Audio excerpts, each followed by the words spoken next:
আচ্ছা 5 নম্বর প্রশ্নে বলছে কি এ ও বি সমান আকৃতির দুটি গোলক যথাক্রমে 20 কুলম্ব 40 কুলম্ব 20 কুলম্ব চার্জে চার্জিত Q1 Q2 এর মান দিছে, গোলক দুটির মধ্যবর্তী দূরত্ব দিছে, এই গোলকের কোন বিন্দুর বিভব দিছে।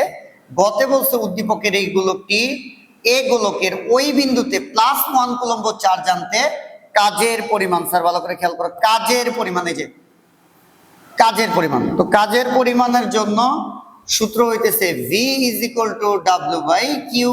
তাহলে W = VQ। স্যার V যেটা কিনা আমার বিভব কোন বিন্দুতে এ গোলকের জন্য, তাহলে এ গোলকের বিভব লাগবে।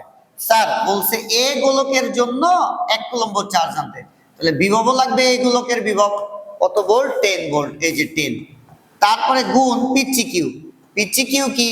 পিচি কিউ হইতেছে যে যাকে আনা হয়েছে, কারে আনছে, এই যে +1 কুলম্ব চার্জ আনতে, তাহলে 1 = 10 জুল।